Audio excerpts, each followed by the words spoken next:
Happy politics, and welcome to, of the two shows I film in my living room, Jordan, this is still my favorite.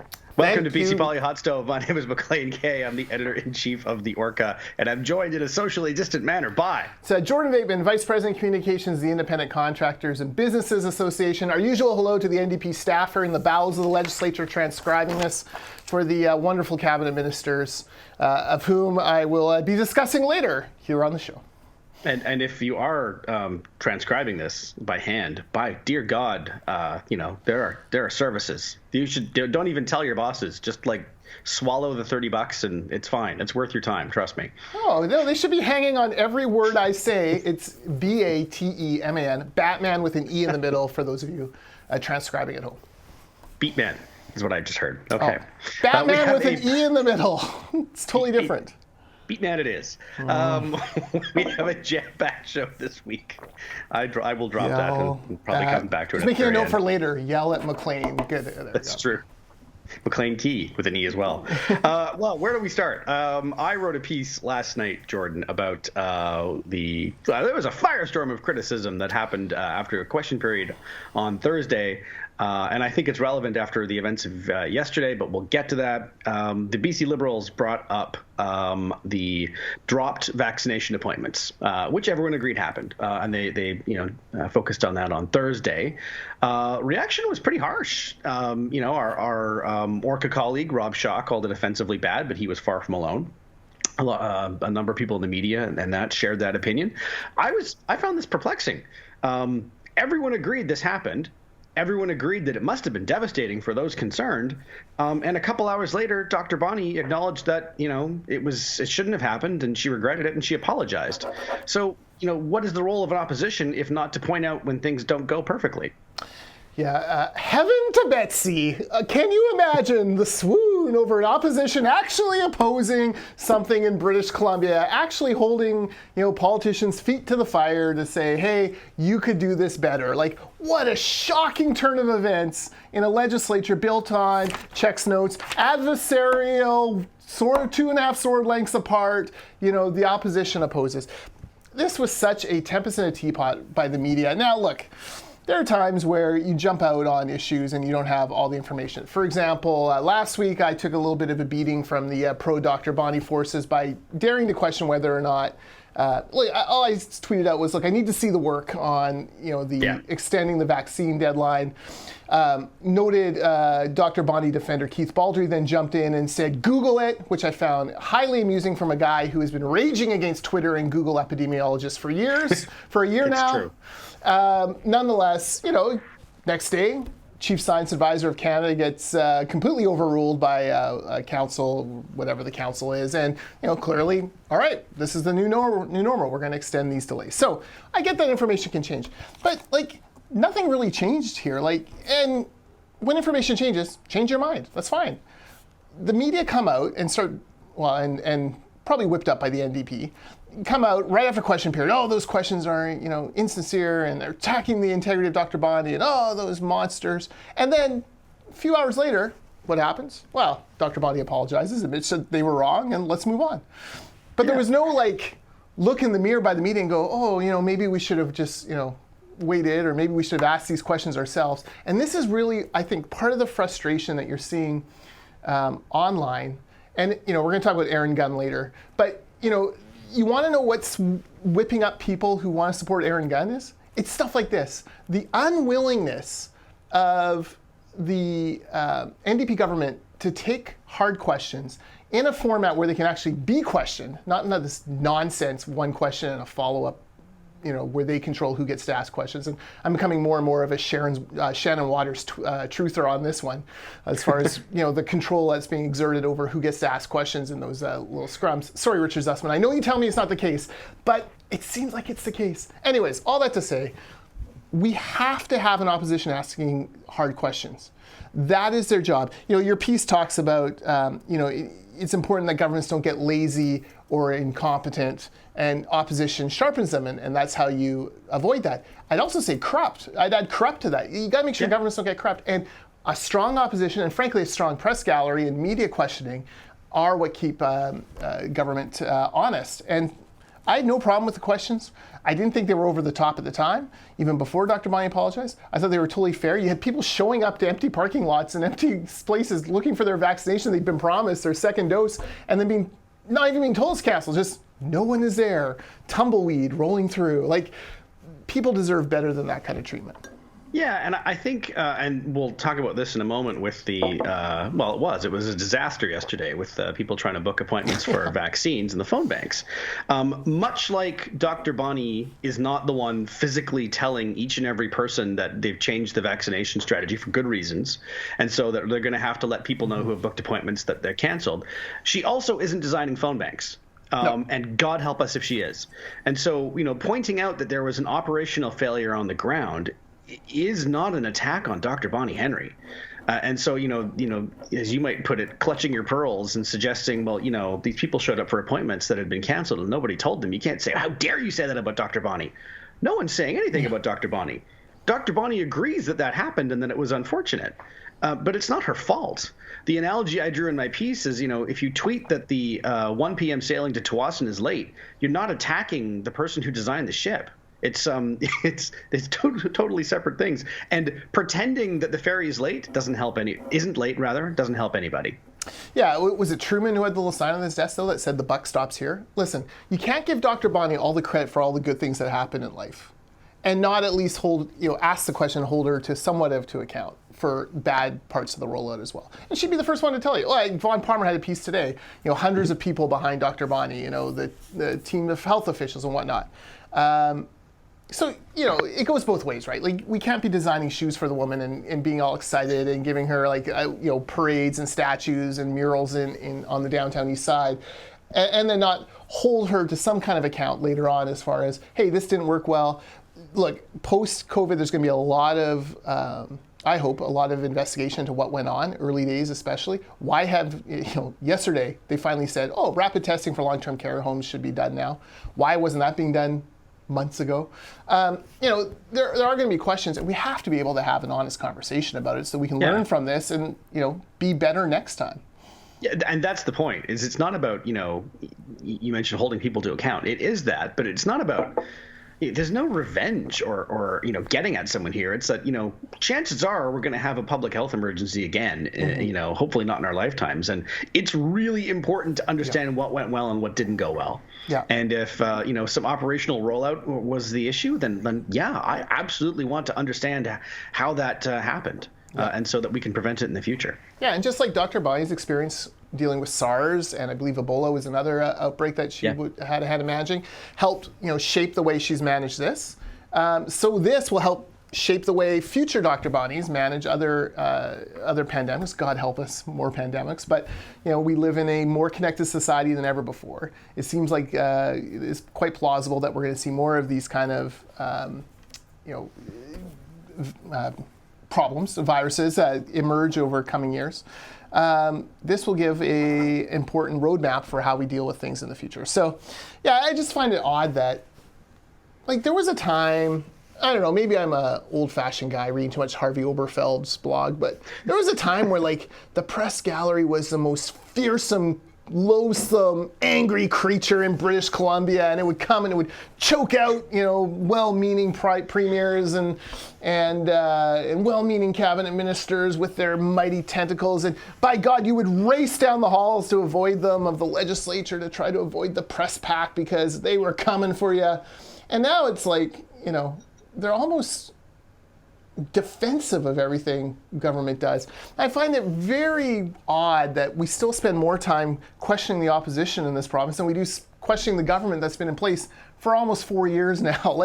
It doesn't make a lot of sense to me. I'd like to see I'd like to see the fangs a little bit more. I know that it's hard when you're a discombobulated voice through a Zoom machine and, you can't look that doesn't help. And the pandemic everyone tried to figure out how to handle covering a pandemic. But I think, your point's well taken. And I think that as the situation improves and, hopefully there is actually light at the end of the tunnel, I have every reason to expect that the media will once again resume its regular ferocity. Yeah, look, there's a dozen cabinet ministers out there who really we have no idea what they're up to. Like, because we've been so focused on the pandemic, and I guess, next month we focus on the budget, but like, and so every once in a while they pop up. You see Ravi Kahlon on the jobs file or whatever. But like, what's Melanie Mark up to these days? I have no idea. Well, we'll come to her in a second. But like, is Lisa Bear still a cabinet minister? Like, what's she up to these days? I don't know. How's the childcare file? How's this file?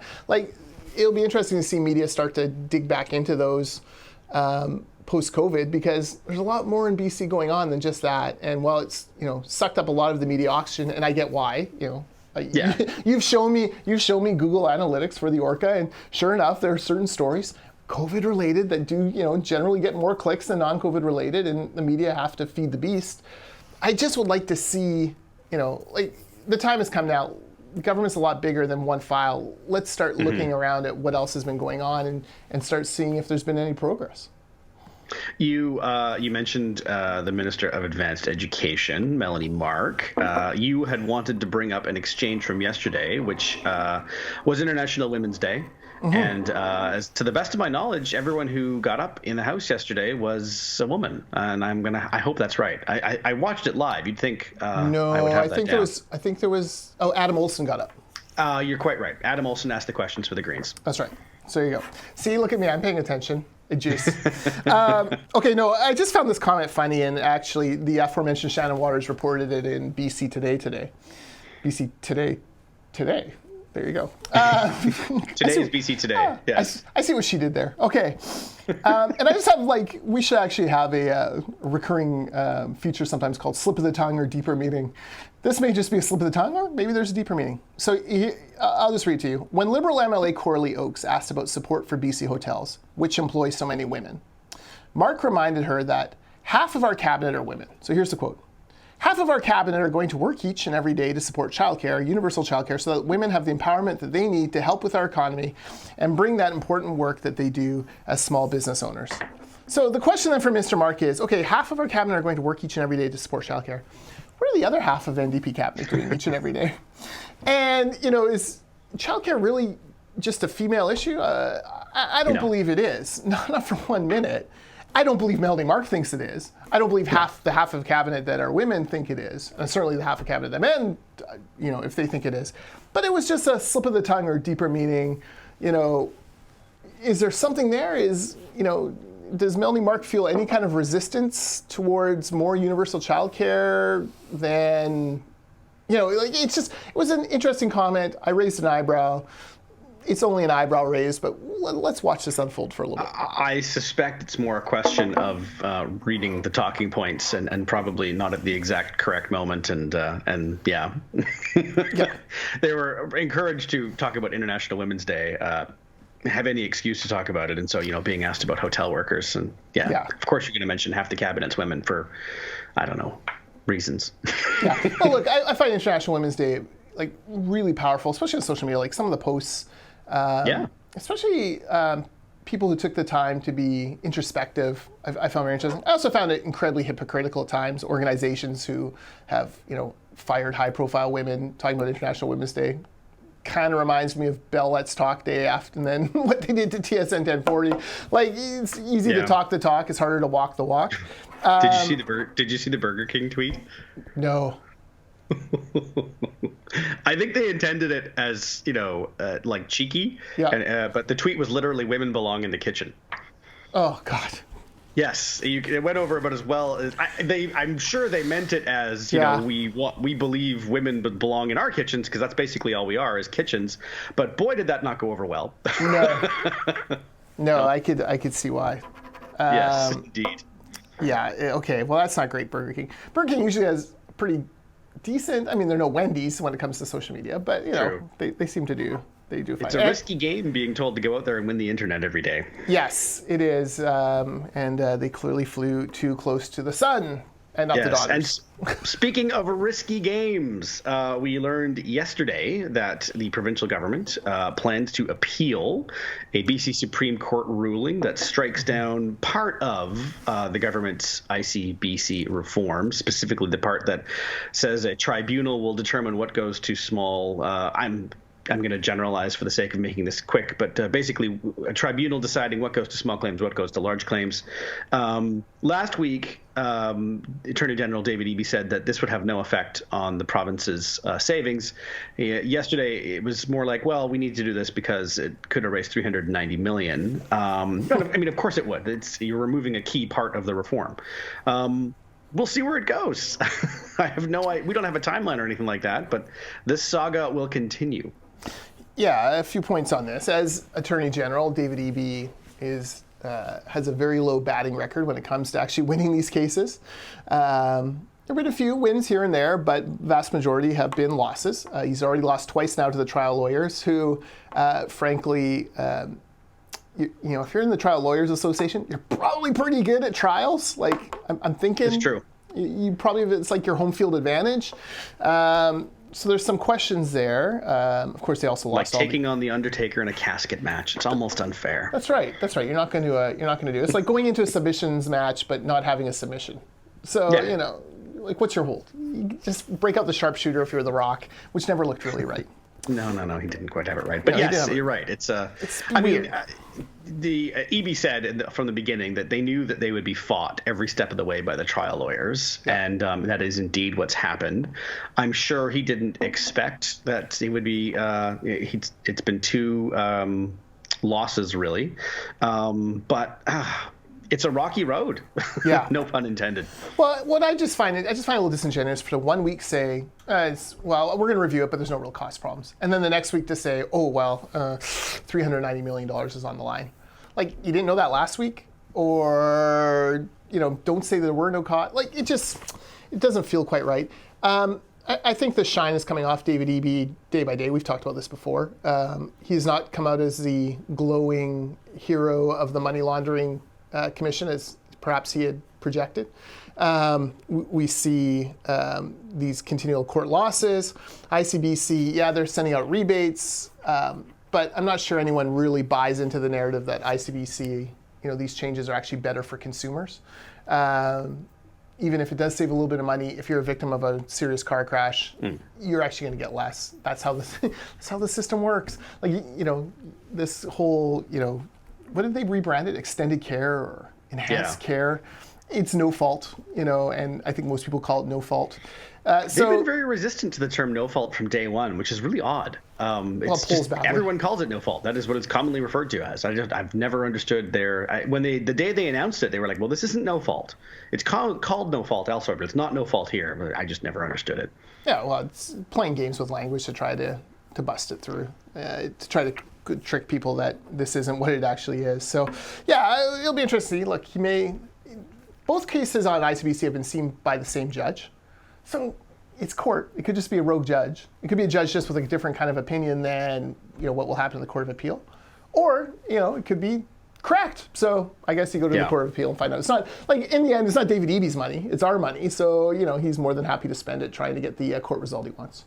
You mentioned the same judge, Chief Justice Christopher Hinkson. Interestingly, he is also the judge that is presiding over the case of the 3 churches that are challenging the public health orders, and in fact ruled against the province, saying that they were unconstitutional restrictions on charter rights. Apropos of nothing, you have to know that this man's name is not held in high esteem right now in the Premier's office. Hinkson! Yes, I would bet that he's not David Eby's favorite judge at the moment. No, well, nor you know, John Horgan. It's not Eby with the charter case, but still, yes, the government's having some trouble with this man. Well, you're the Attorney General. I think you're the Attorney General. Don't you defend every case that your government's involved in? And certainly you'd be vetting legislation. Well, maybe not with public health orders, though. I bet you. Well, okay. All right, I'm not going to let Eby off the hook. I think we have to on that one, but the point I don't have to do anything. I don't have to do anything. Right now of the provincial government is, I think, stands. Okay. Speaking of, and I don't have a good bridge here because this is a kind of an ugly story. No, Maclean, hold up. It's got to be the Attorney General's office because not every ministry has their own set of lawyers. The True. AG has to be involved. Be the ones, fair enough. They'd be the ones arguing the case, and I guess did make some bad arguments. But I mean, look, they get handed a file. Maybe just you play with. It's like a GM handing a coach the current Canucks team. You play with what you got, right? Like, there's not much you can do. So off you go. Well, but in law, it's difficult for the government to compete with the private sector. The very best lawyers are always going to go to make, vastly more money in the private sector, get to call their own ticket. Free enterprise. So yes, so you probably are, playing with a bit of an expansion roster there. Hey, we did by comparison. One thing we didn't talk about during the vaccine talk was just how bad the rollout actually was. Yeah. What was it? 350 people in Vancouver Coastal actually got an appointment yesterday. Oh, you mean the appointments? Yes. Yeah. No, there was. Yes, it was an astonishingly small number. It was, a couple hundred in Vancouver Coastal managed to get through because the phone bank kept crashing. People would get through and then the call would drop. And, what must have been even more maddening is just next door in Fraser Health, they had an online booking system and it went relatively well by all accounts. Yeah, that's my question. You had a year to prepare for this. Fraser Health got an online system going that booked thousands of patients. Where were these other health authorities or the ministry? Like, why aren't, that is every state has a platform like this. Why don't we? It didn't make a lot of sense. So that's clearly an error. One thing I would say is also, and the reason we're talking about private enterprise is what triggered this for me is, look, when you're about to roll out a new product, you make sure that you can actually, or a big marketing campaign, in the private sector, you make sure you can actually handle the leads that come in. Sometimes you get overwhelmed because it's more popular than ever, blah, blah, blah. But you do your best, right? We're ICBC, we're rolling out a wellness program. We're doing it in stages to make sure we can bring members in because, it could overwhelm our systems for it, right? You want to make sure you can kind of stagger that marketing. These folks go out with a phone number, and it's literally the only discussion we've had about vaccinations is, hey, if you're over 90 or if you're Indigenous and over 65, call this phone number and get your appointment. Everyone else has questions. There's no clear timeline as far as, when, 88-year-old might get to go or when 38-year-old might get to go. There's sort of nebulous things. Of course people are going to call it. Like, where else are they going to call? Like, they're dying for information. And, there was this kind of clucking of the tongue, like, oh, almost 2 million British Columbians calling this. Don't call it if you're not bothered. Then you find out from, the one person who has a family member over 90 is legit trying to get through, called 100 times or something. So it wasn't 2 million British Columbians actually calling. It was a smaller proportion of that calling over and over again, trying to get through because grandma needs her vaccine, right? We got to be better on this. I just do not understand why we didn't have proper internet booking system set up. I mean, it's been a year. There's an enormous pent-up frustration, demand, and quite frankly, hope that the vaccine will be, the light at the end of the tunnel. And we've talked about this before. People have had the rug pulled out from under them a couple times now in terms of things like restrictions. And so, I mean, of course, there was going to be this enormous outpouring of demand. Plus, the other thing that we're not talking about is Jody wrote a piece a couple weeks ago about there will be an awkward period when a lot of people are vaccinated, but others are not. Yep. And if you are one of the people who are at the back of the line for whatever reason, maybe you just, don't get through and make your appointment, or you can't get there for a couple weeks. Those couple weeks are going to really suck for you because even at least right now, we're all kind of suffering together. And there's a unity that comes from that. But if you're watching your friends posting on Instagram about going to the pub or, going to go see your grandparents and all that, and you've got a couple more weeks of kind of just sort of sitting around at home, that's going to be really hard. And I know for myself that I hope that doesn't happen to our family because, feeling envy is never a good feeling. It always feels like a personal failing. It is in fact a sin. And so I'm hoping that doesn't happen, that we're in a position where we're watching people we know and like, and in many cases even love, get back out there and enjoying the world again. And we're sort of saying, well, we have another 2 weeks. Yeah, but don't you think most people just throw that by the wayside?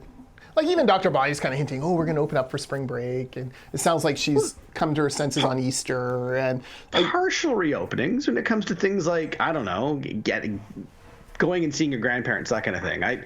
There will be things you won't be allowed to do until you get your shots. It won't be everything. You're not going to be locked down. You're right. But going to see your grandparents, that feeling Maclean, of knowing you're going to get there. Go see grandma. She's now had her 2 shots, my grandmother. And if everyone else on the ward has had their shot, their vaccination, and the workers, why wouldn't they let me in even without vaccination? Because they haven't clarified if that's allowed yet. In the States, they have issued advice to those who have been vaccinated, what you are allowed to do and not allowed to do. In Canada, it's still kind of up for debate. We don't know that situation you just mentioned. If your grandparents are vaccinated and you aren't, we have not been told that it's okay to go see them. Right. We haven't been told that at all. I think once grandma gets vaccinated, people are just going to go. Oh, they're gonna. I agree with you. They, in many cases, they have been already. Yes. You can be the dog or the tail here, public health. Get ahead of it and That's probably true. Lay out the plan properly. I found it both a relief and aggravating that, apparently provincial health has said, hey, universities, get ready. It's, you're full back in session in September. Excellent news for my daughter, who's headed into her first year at SFU. Fantastic. At the same time, incredibly aggravating because other sectors aren't being given that same roadmap, that same runway. We are now 3 weeks from Easter Sunday. Huge day for the Christian faith. There's no discussion, no hints as to, we may open it up, but there's no guidelines yet. Churches need to know. And same thing, spring break starts on Monday. Actually starts Saturday. There's no kind of thing, and you may be able to travel within your family bubble. That would be nice to know firmly. So if folks want to go to Tofino in their family bubble, they can. But again, yet universities are being told prepare for in class this fall. It's just weird. It's weird that they get that kind of notice and then other places, other groups don't. Well, there's three things on our list to talk about today, and the last one I think will end up swallowing a fair amount of time. So I want to touch on two pieces in the Orca, actually, by two. Yesterday was International Women's Day, but today is kind of two because these are two incredible women. First, Deanie Moore wrote about the mess happening up in Puscoop, however you want to pronounce it, and the mayor there. Who, I don't want to get into all the things she said. They're ugly. But she used it as kind of a springboard to say, when a municipal official has embarrassed their entire community to this extent, it's frankly unfair that there's no way for the community, there's no way for them to redress it and effectively recall him or her, in this case, her. I wondered, as a former municipal official yourself, what did you think of that? Okay, so I have many opinions on municipal recall. Here's the problem. In theory, in principle, absolutely there should be some sort of mechanism to recall politicians. We've seen some ones charged with criminal offenses who didn't have to resign, basically a huge cloud over their leadership for months, even years. So I do believe there needs to be some kind of municipal recall. The problem is, where do you set the bar for that? It's true. It's tough. You want to set it high enough so it's not I disagree with that rezoning decision and I'm going to rally, 500 of my friends and we're going to get a recall. Because you don't want to be in perpetual recall like California is often. Yeah. You want to make sure that, it works. You want to make sure you have a period of time where it's finite. So, the people who didn't like the mayor that got elected don't sign a petition on day one and it's still counting 3.5 years later and, we finally got over the threshold. It really has to be about these extraordinary circumstances and not about everyday decisions that they have a mandate to govern with. So provincially, we've never seen a successful recall campaign, although the great Paul Reitsma, Warren Bitenko would have been successful if Paul hadn't stepped down. He resigned, and but he would have been recalled, I think. Yeah, Warren Bitenko hanging out with Ron Mexico and other great aliases aliases through the year.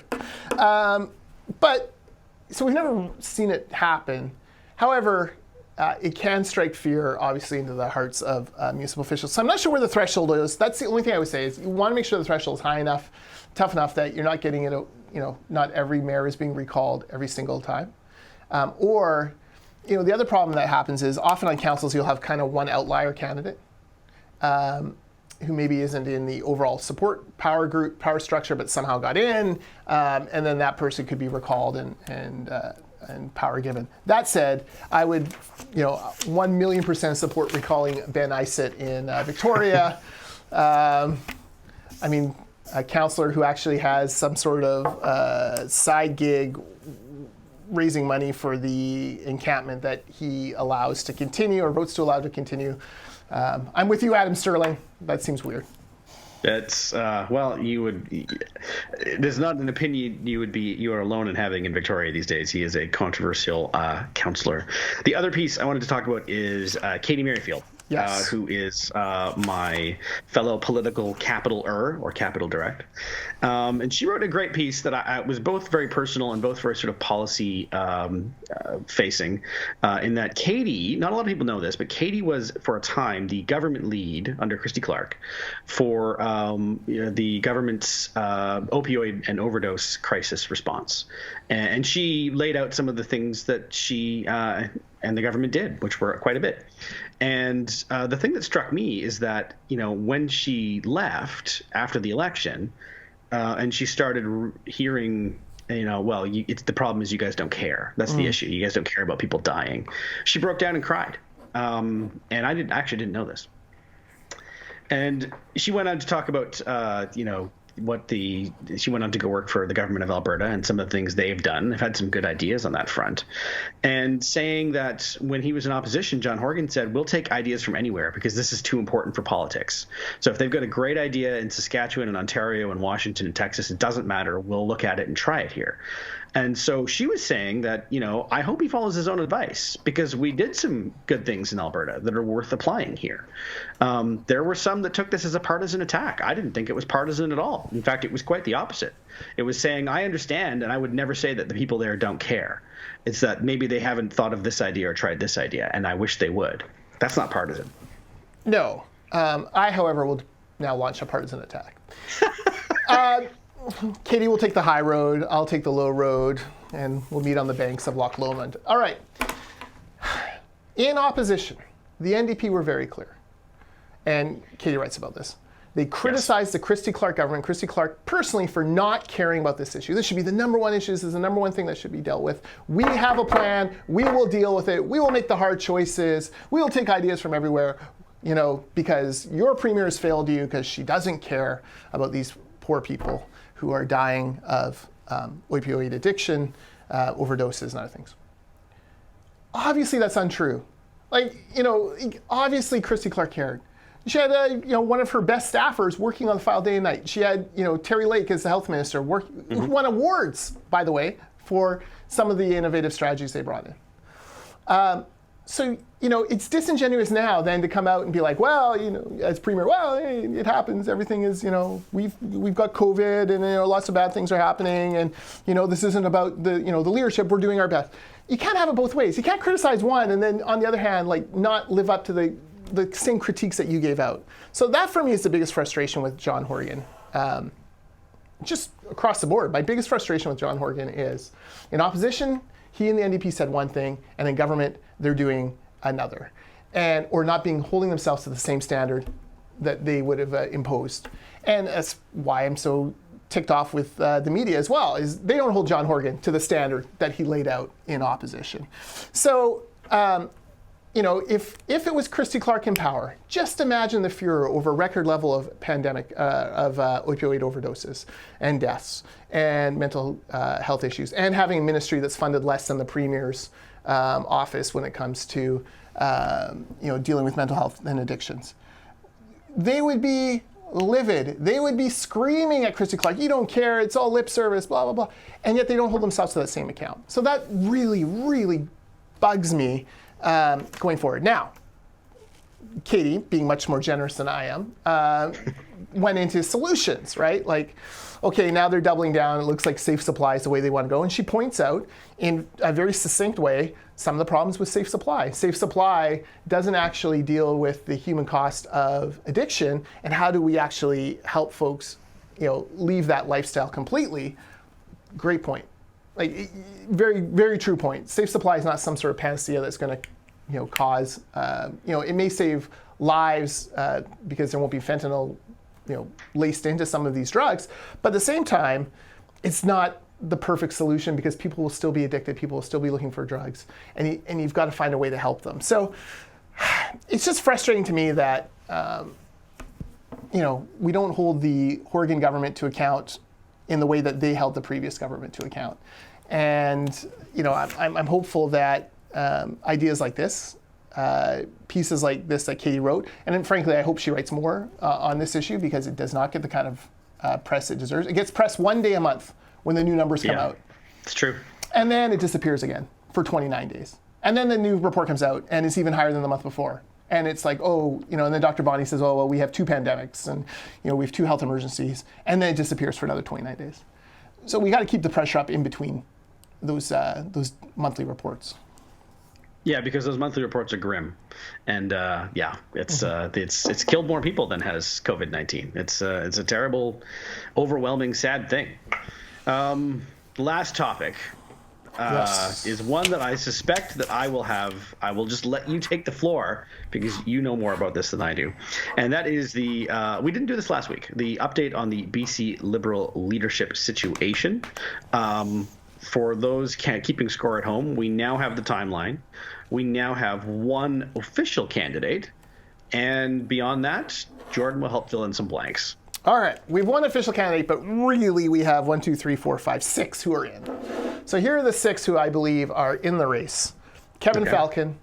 Mm-hmm. I saw he gave an interview and was kind of coy about it, but he wasn't ruling it out, which means, Kevin's in. He's built a team. There's stuff going on. Alice the worst Ross, kept secret in BC. Yeah, it's not even a secret. Like even he would be like, it's not a secret. Alice Ross is in, obviously. Mike Lee, he's built a team. He's in. Gavin Dew is in. By the way, did you see the adorable picture of Gavin's family on Instagram celebrating the 100th day of their littlest? Adorable. I'm a sucker for baby pictures. It's so bad. Like if you want an easy Instagram, like just post a picture of a baby, and I'm like.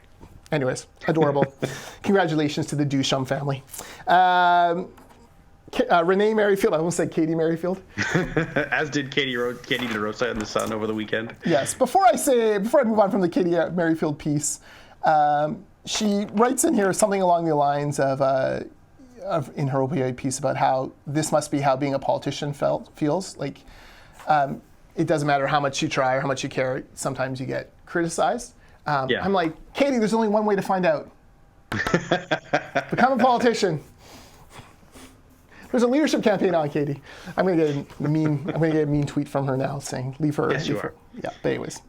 Renee Maryfield is building a team and is in the race. And then Aaron Gunn has shifted subtly on social media, is doing more mainstream media interviews. I didn't hear him with Smitty, but I hear it was classic Aaron Gunn. Aaron Gunn is in the race. So that's the 6. Falcon, Ross, Lee, Gunn, Dew, Maryfield. The 3 maybes kind of still kicking tires. Tom Shapitka, Mike Morris, and Mike Bernier. Bernier ran last time, but then bowed out early on when the financing things ratcheted up. I'm not sure if Mike is serious about it this time or not, but I really like Mike Bernier personally, so it's hard for me to critique him properly. Mike Morris, retired police officer from Prince George. And then Tom Shapitka, who I believe was elected first in 2017? Yes. From the Kootenays, correct? Mm-hmm. Yeah. Don't know him well. That will, if me as a BC Liberal member is kind of struggling to picture Tom Shapitka, and that will be a bit of a problem going forward. But at the same time, big leadership race, there's going to be lots of time to build a profile. But I'll give you one more name that I've heard out there in the grapevine. Ooh, okay. Someone else who is considering it, and maybe one of these things where they're just considering it and then sober up and. Jordan Bateman. No, oh gosh, no. Sorry, I thought you had it. I was going to guess no. Definitely not. Heaven forbid. You think Aaron Gunn gets bad press? Imagine what they would do to me.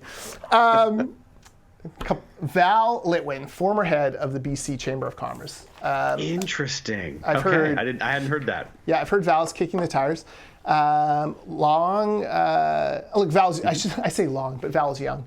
So, but long history of connection of working with small business in British Columbia through the Chamber of Commerce network. Bright, intelligent guy, good with media. one thing the Chamber of Commerce did under his leadership was bring in what's called the Mind Reader platform in order to constantly be surveying their members. That gives them gave him a very good finger on the pulse as to what was going on the ground in British Columbia. Left the chamber about a year ago now-ish. Yeah, thereabouts. Maybe a little less. I got lost in the pandemic, so it's hard to pinpoint exactly when, but yes. Yeah, but another urban British Columbian looking at, at the very least, how to engage the party on urban and small business issues. So not sure if Val is, 100% in. I don't get the sense that that's the case. I haven't talked to Val personally. I've just heard from a couple of folks who have. But, certainly another name to include on the maybe list. It's interesting. Yeah. I don't know Val personally either. I have interviewed him a couple of occasions, and I will say I've always been very impressed with his polish. He is very, I almost said slick, but I don't mean that in a negative way. I mean, his presentation he's got that down. Yes. He is very well polished. I think he could do well if he chose to go that way. Yeah, you could package him up as a leader. Yeah. And there would be there's some good brand stuff there. Now, at the same time, he led the BC Chamber of Commerce. I don't know anything about his personal story, his journey to get here. No. All of that would be blanks that you would have to fill in. But yeah, that's good. Now, the question I wanted to ask you is, you've been watching these question periods. Have any of Ross, Lee, Maryfield, Shapitka, Morris, Birdie, have any of them done anything out of the ordinary or any interaction? Well, I guess you can't really interact with them, but...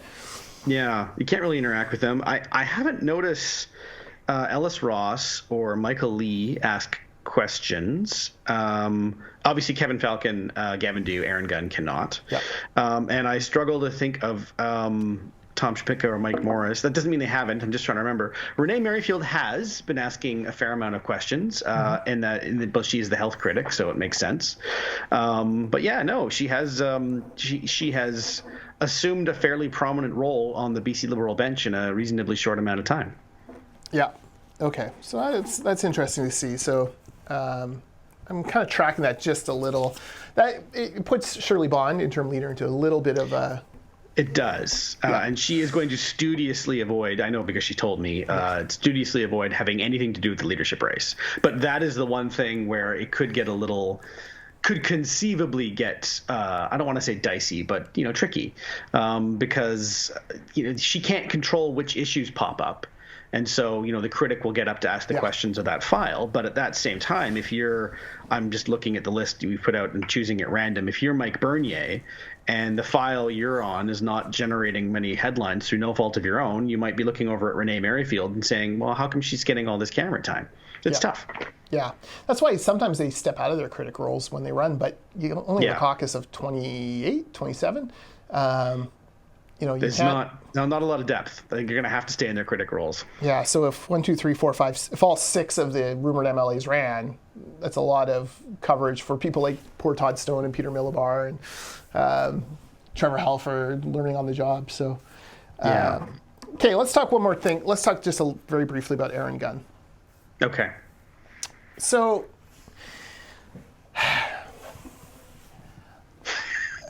what do I say about Aaron Gunn? Within the BC Liberal Party, there's very clearly a deficit when it comes to social media prowess. I think they would be honest enough. They trail the NDP in followers. Wilkinson and the leaders previous trailed John Horgan in followers. That's accurate. They have not been good on social media. And the reason why, quite frankly, is social media rose at a time where BC Liberals were firmly ensconced in power. And social media is very much a tool of the opposition. And so the NDP had 10 years in opposition, or 12 years in the social media era, from basically 2005 to 2017, to build the profile, right? And in fact, it's amazing the NDP aren't even further ahead, considering that, considering that that was an avenue that they very much took. I think because of this, among older BC Liberals, there is a misunderstanding or a mistrust of people who do have a following on Facebook or Twitter, or who do engage in different ways. And the immediate reflex is, you've got 40,000 followers, you must be like Trump. Or, you've got 40,000, you must be alt-right. not to pick on Mark Marison, but Mark Marison came out and tweeted essentially that Aaron Gunn is alt-right. I haven't seen any evidence that Aaron Gunn is alt-right. Aaron Gunn is part of, has done some videos for a group called BC Proud. That is not the Proud Boys, the very alt-right, I believe they've now been declared a terrorist organization. BC Proud is just a brand, with kind of, a mix of political and populist themes, but not alt-right in the way that we think of Trump and all of that. Yeah. But there's this kind of distrust, right? Like, well, it must be. No, Aaron Gunn is very good on social media, and to his credit, has hustled to build a following there. A following not just in British Columbia, but across North America. And that's the kind of energy and ideas that you actually need within the party. We need to have a discussion as to, okay, we're not just packaging a leader for the news hour. This is the Andrew Wilkinson problem. Andrew Wilkinson, not to pick on him, but Andrew Wilkinson was your perfect 1980s leader in the fact that, if it was just the news hour that mattered, and Palmer and Justine Hunter at the Sun at the time, he would have loved that, right? Smaller media universe, but kind of there, right? Wilkinson looks great on the news hour. On social media, it was a struggle because there's an authenticity and a personal branding thing and a way of putting yourself out there that some politicians don't feel comfortable with. And maybe rightfully, maybe wrongfully. Gunn clearly feels comfortable with that. In his time with the Canadian Taxpayers Federation, and full disclosure, I worked there. I worked with Aaron Gunn. Mm-hmm. Aaron was based in Victoria and Ottawa. I was based in Vancouver. Saw him a couple times a year. He did go and spin off a group of campus clubs, Generation Screwed, where essentially they went in and talked to kids again. I'm so old. University students. I'm so old, guys. I turned 45 this year and I'm having a crisis. He would go in and talk about fiscal responsibility, what the impact of national provincial debt is going to be on your future generations. Topics that are like red meat for fiscal conservatives. And things that, frankly, university students don't hear about or think about in maybe the way they should. So it was very successful, this network. It went from one campus club to 30 campus clubs. And they would have their own little conference. It was a big thing. And it was built on Aaron Gunn's hard work, effort, grinding out, traveling from campus club to campus club, from campus to campus to university, and finding the right people in these universities, recruiting them, training them, and then turning them loose to do what they did well. That's kind of what politics is about nowadays. That's kind of the skill set you need. So whether you agree with Aaron Gunn or not, and I'm not saying I'm supporting Aaron Gunn by any stretch of imagination. He's low on my list of the leadership contenders here. But you do need someone who can come into this mix and say, this is how you do it. This is how you rebuild with young people, with the millennials aren't even that young anymore. But, it's the Gavin Dew proposition, but with a bigger social media profile.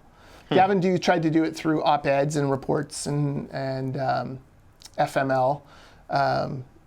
Was it Future Millennial Leaders? Forum for Millennial Leadership. Yes, right. That's not the FML I was thinking there as I was trying to come up with the FML. Not the pandemic FML, no. Yes, exactly. So all that to say, maybe stuff will come out about Aaron that I'm unaware of and I don't know, and maybe he was all right. I don't know. I haven't followed Aaron Gunn's every video and every statement, very carefully. But let's not throw the baby out with the bathwater as far as, we need to, my side of the spectrum needs to get better at social media, needs to get better at reaching out to people, and needs to find a way to talk to specifically young urban voters. Your point about the social media coming up at a time when the BC Liberals were in the middle of their 16 years is actually really well taken. And because I know from being in there that there was a sort of a suspicion, and that it kind of reminded me of I love football history, and you read a lot of interviews from coaches in the late 70s, early 80s when they were starting to pass the ball more than running the ball, and some of the old guard resisted. But that's not how we've done things in the past. And the quote that always sticks with me is I think it was Bum Phillips, who was the coach of the Houston Oilers, said, "When you pass the ball, 3 things can happen, and 2 of them are bad. So why would I pass the ball? Yep. I don't like them odds." And you're like, well, Yeah, I guess. And I would have this conversation about things like Twitter and Facebook with senior staffers and that in the party. Be like, well, yeah, we could do all that, but like it could go south very badly. It's very risky. Yes, but it's also risky to not do it. Yeah. So your point there is actually really well taken. Yeah, look, we live at a point now where the BC Liberals are reaping in a number of ways what they sowed for those 16 years. They didn't recruit, train young campaign managers and give them opportunities to go. They didn't recruit, train young candidates. They didn't refresh the caucus in a meaningful way. The social media stuff, they sat it out. They didn't really build the bridges with the media that maybe you need because they're in government. And some of it was systemic because you're in government and you don't need to build relationships with the media. I'm a minister. Everything I say is important. And some of it is, some of it was just like, a conscious choice. Like, why would I go on Twitter? Everyone hates my guts there. Yeah, that's true. Yeah. But you've ceded all that territory. It just amazes me that down south, the talk is, Facebook is so, right wing. That's where, Facebook's a right wing platform, blah, blah, blah. But up here, it's like, oh no, the NDP dominate Facebook, like the left wing dominates. And it's like, well, that shows you it's not a political philosophy thing. It's just who is better at motivating and getting their networks built on that, on those platforms. So, look, I will say, finish this off about Aaron Gunn. We've never seen a candidate run for one of these leaderships based solely in a social media profile. But this will give us a good test case. Can you actually take 40,000 Facebook followers and convert them into 15,000 members paying $10 each and then showing up online to vote for you in a BC Liberal leadership race? I don't know. But if you're AOC in the States, this is kind of an interesting little test thing, right? Like massive Twitter following, brilliant on social media. Like, you can criticize AOC's policies all day long, but man, she is good at putting them out there. She's a ninja on social media. She's probably the best we've ever seen. Totally, and it's because she's young and she grew up with it. And she's got she's a native of it in a way that many politicians. I mean, can you imagine Mitch McConnell trying to be on Twitch? It just would never happen. But should. Yeah, but I'd be there for it. I'd be there for that train wreck. But this is that kind of, Gunn is that kind of, Gunn is going to die if he hears that I've compared him to AOC. But he's that kind of analog here in BC. Can you take that social media following and turn it into it? I don't know. I am going to find out. It'll be very interesting to see. Aaron Gunn, if you're watching and listening, Jordan Bateman says that you are BC's AOC. Yes, it is the headline for the show. No. I'm just saying, in social media analog, can you convert those people? I don't know if he can, but we'll find out. And if he does, holy smokes, you're changing everything about future leadership races in every party across Canada. Yeah, well, it's kind of like the proposition that promoters of things like UFC and wrestling have, is that you can get people to watch your TV for free, but can you get them to plonk down $50 for a pay-per-view? That's maybe. But it's not a guarantee.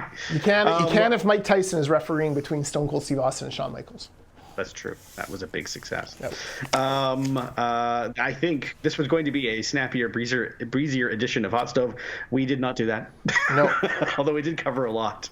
Until next week, when we will, I'm sure, have an even snappier and breezier and possibly longer edition of Hot Stove. He's Jordan Bateman. I'm Maclean K. Happy politics.